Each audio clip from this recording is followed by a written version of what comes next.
So my company issued, and a lot of other companies were issuing letters to employees to be given to whatever state agency may have pulled us over while we're driving to work, to show them we're labeled an essential worker and we're allowed to be outside curfew, or we're allowed to be outside of our homes traveling to work. I know it was weird to see on the highway. It was desolate because I have to leave about 4:50 in the morning to be at work by 5. You see, where usually it's 30, 40 cars all around me the whole way for 28 miles. Then to see no one, maybe two, and that's it. That was kind of eye-opening. And then the frustration knowing that we as people were being asked to stay home, we were still expected to go to work. And then getting letters in case we get pulled over to excuse us to go to work. You know, the mayor is trying to be proactive tonight, so this is what she's doing. She just signed a 2-week stay-at-home order. She says Governor Brian Kemp signed off on the new guidelines. The stay-at-home order does not include essential businesses, parks, the Beltline, and restaurants serving takeout. Now, this comes as the state released some new numbers of these cases. The numbers keep growing as the state ramps up testing. Governor Brian Kemp says that we need to work together to get a handle on this virus. You know, and as this virus continues to march across our country, it's affecting our economy, as you know, and it's pushing our hospitals to the breaking point.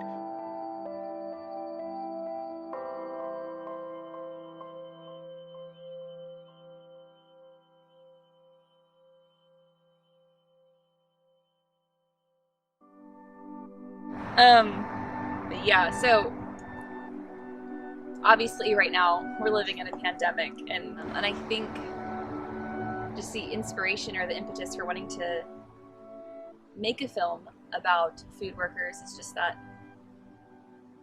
I mean, we had been seeing lots of media coverage about essential workers that are putting their lives on the line to really literally save people's lives, like doctors and nurses. But what got me thinking was, like, there are essential workers of all kinds, right? Not just doctors and nurses, but I knew from my experience with my mom working at Publix that there are other kinds of essential workers that we haven't really heard much about. We don't really know what that perspective is like. We don't really know what their exposure has been like, what that emotional toll has been like. And so that sort of got me thinking about what are those stories, what's out there that we can kind of explore. And so we decided, let's just ask our friends and family. Well, my name is Victoria Pepe. I go to Berry College. I'm a nursing student. And then this pandemic, I guess, a few months ago, I started working for a company called Chip, which is a grocery shopping service for people. And it's been around for a while, but it really took off during this time. Tell us why you started working at Chip. Yeah. So I had a big old summer job lined up. I was going to be a camp counselor at this Christian camp that I've worked for the past year. And as the pandemic started, becoming increasingly more worrisome, they canceled camp and everything, and that was supposed to be my income for the summer. Yes, I knew there was a need for the jobs. I knew that I didn't mind going to the grocery store. I wasn't afraid. I understood what precautions were and how to follow them. And so I drop it off. I mark it in the app, and then I head on to the very next one. And I do it over and over, as many as I signed up for that day. So how does it feel to be labeled as a hero, as someone who worked in a food industry? I didn't even think about it at first because I didn't work in a grocery store, but I worked in many grocery stores just coming in and out. And I think it was because I, in school, I want to be a nurse. And so that's typically frontline worker, hero. And so for that to be in what I'm aiming toward, and then also be labeled in my current job, I think it was weird, and I didn't really think about it like that because I was I'm just grocery shopping. I enjoy grocery shopping for people.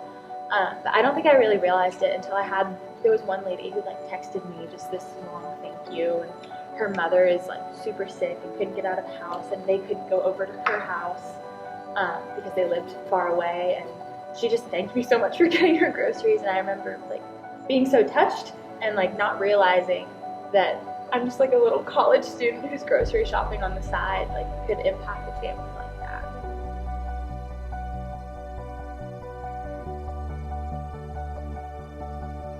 So my name's Jessie Hilbert, and I'm from Altoona, Alabama, and I work at McDonald's over there. I do pretty much everything there, but for a while we had to cut back our hours. People weren't working because they didn't want to get exposed, and then we couldn't hire anybody because of everything. So they weren't able to like take on any new employees. Did that like put a little bit of a burden on your staff that was already hired? Like we started losing a lot of the managers too, and then just the other people that were there, they didn't want to work. And then the ones that would, there was just a lot of extra strain. Yeah. Everyone that comes in is supposed to wear a mask, and one of the managers is like very, very strict about it. He put a box of masks on the front counter, so if somebody had to come in and didn't have a mask, that they would still be able to order and have one. But then people get so mad about that. But I mean, you're just having to wear it for a minute or two to place your order, and then you can do whatever you want.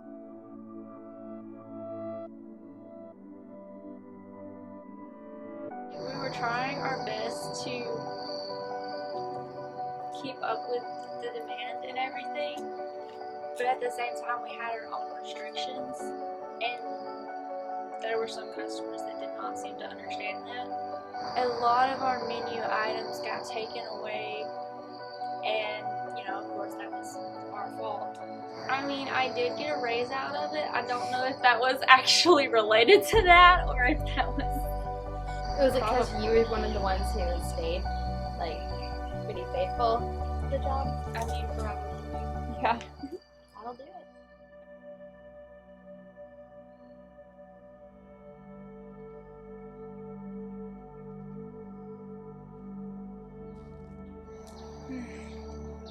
I feel like I've had a lot of time to think during quarantine since March, I guess, when I was sent home from Spain. Spent a lot of time with my mom.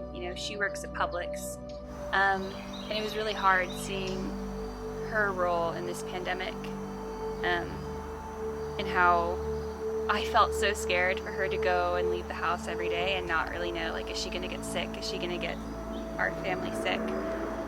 And then to hear like all the advertisements and things that are like calling essential food workers essential and like heroes, I was like, that's great, but there's a lot of stuff that people don't understand about what it's like to work, especially in the food industry, in a time like this, and the emotional toll, especially because food workers, compared to doctors and nurses, they don't really get paid a hero's salary, right? They're called heroes, but we don't pay them like that.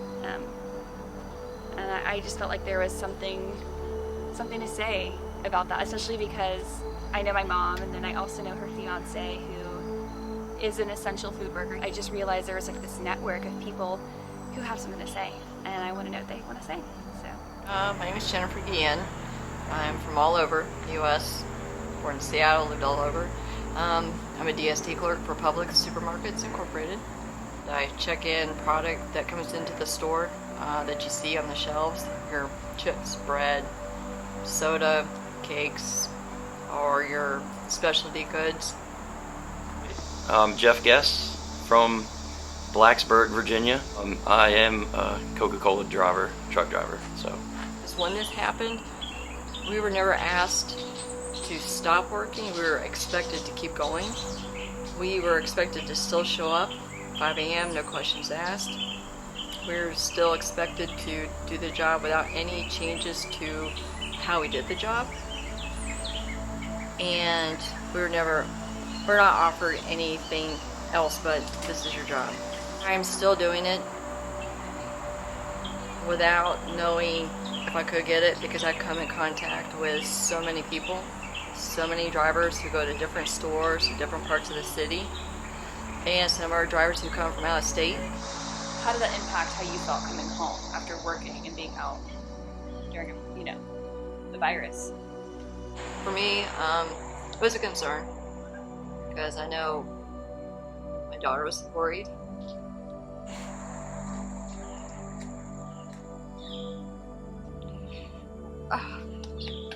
I knew you were upset and worried. And I was worried too, but I felt like I didn't have a choice. I had to keep working to take care of you and your brother. Because the other option was I just refused to go to work. And I know some other people decided that I worked with.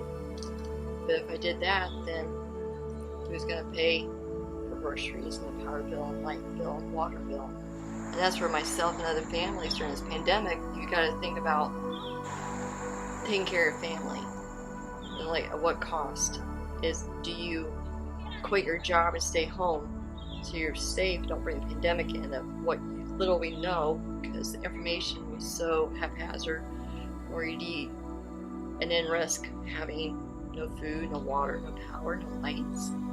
Or do you push through, follow safety practices as much as you can, and you're still able to provide a home and a roof and keep having all necessities to function?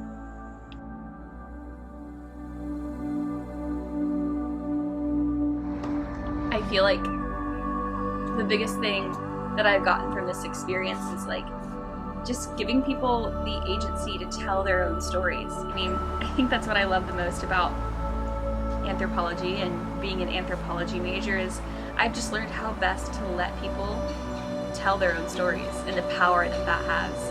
And I've enjoyed sitting with our friends and family and listening to what they have to say. And like I talked about before, being in quarantine and living in a pandemic feels so lonely. Sometimes you feel this vastness of how alone you feel when you're going through it.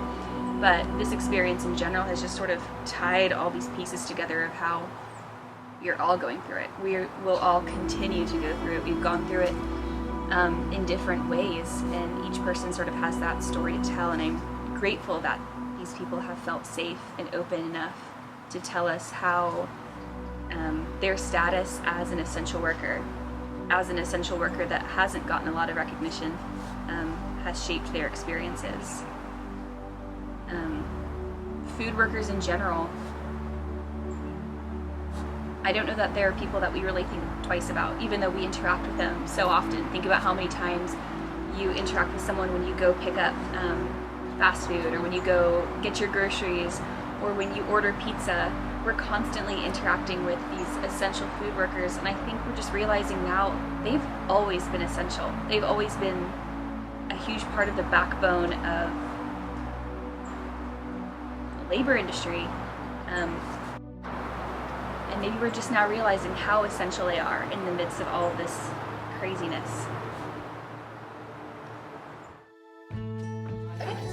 What is the first thing you want to do once the pandemic is totally over? Like, we've got vaccines, everything's back to normal. What is the first thing you'd like to do? Well, I just want to hug all my friends and like family that I haven't been able to see. I want to like be able to go to a concert. I want to go to a concert. I want to like be close proximity, everyone jumping on each other, all of us screaming at the top of our lungs at a concert. That's what I want to do. I would like to go do something fun, like a haunted house or a fair or something, or go bowling and not have to be worried about any possibly getting sick, being too close to people or anything. Okay. I want to go to the movies. I want to go to another Braves game and just kick back, eat all that great stadium food, have a couple cold beers, and not have to worry about pulling my mask down to eat nachos, have a beer. Yeah, it's just gonna be great. That's disgusting, but go ahead. But it's COVID safe. Right. Yeah, that's not what I'm talking about.